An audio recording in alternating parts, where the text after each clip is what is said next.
નમસ્કાર મિત્રો, સ્વાગત છે તમારું આપણી ચેનલ જલપા વોઇસ 27માં। મિત્રો, રેશન કાર્ડ ધારકો ઈ કેવાયસી ઝડપથી કરાવે, નહીં તો મુશ્કેલીમાં મુકાઈ જશો। રાશન કાર્ડ ધારકો માટે મહત્વના સમાચાર છે। રાશન ઈ કેવાયસી ઝડપથી કરાવવું જોઈએ, જેથી રાશન મેળવવામાં કોઈ મુશ્કેલીનો સામનો ન કરવો પડે। સરકારની આ નવી પહેલનો ઉદ્દેશ વાસ્તવિક જરૂરિયાતમંદ લોકો સુધી રાશન પહોંચાડવાનો છે। જો તમે હજુ સુધી ઈ કેવાયસી નથી કરાવ્યું તો જલ્દી કરાવો। રેશન કાર્ડના નિયમોમાં સરકારે ફેરફાર કર્યા છે, જે 15 ફેબ્રુઆરી 2025થી અમલમાં આવશે અને જેમણે ઈ કેવાયસી કરાવ્યું નથી તેમને રાશન નહીં મળે। રાશન કાર્ડ ધારકોએ હવે તેમના આધાર કાર્ડ દ્વારા ઈ કેવાયસી કરાવવું પડશે અને ઈ કેવાયસી નહીં કરો તો રાશન બંધ થઈ જશે।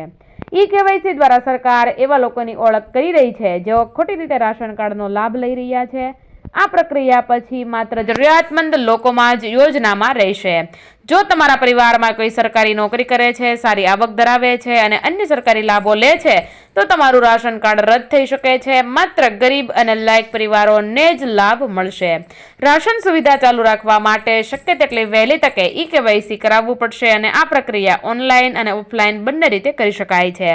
રાજ્ય સરકારના ખાદ્ય પુરવઠા વિભાગની વેબસાઇટ પર જઈને આધાર નંબર લિંક કરો અને તમારા નજીકના રેશન ડીલર અથવા ફૂડ સપ્લાય સેન્ટર પર જાઓ અને આધાર કાર્ડ વડે ઈ કેવાયસી કરાવો।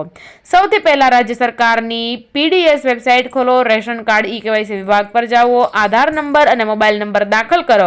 ઓટીપી વેરિફિકેશન પછી ઈ કેવાયસી પૂર્ણ થશે। જો 15મી ફેબ્રુઆરી સુધીમાં ઈ કેવાયસી કરવામાં ન આવે તો તમારું રેશન કાર્ડ રદ થઈ શકે છે અને તમે મફત રાશન યોજનામાંથી બહાર થઈ જશો।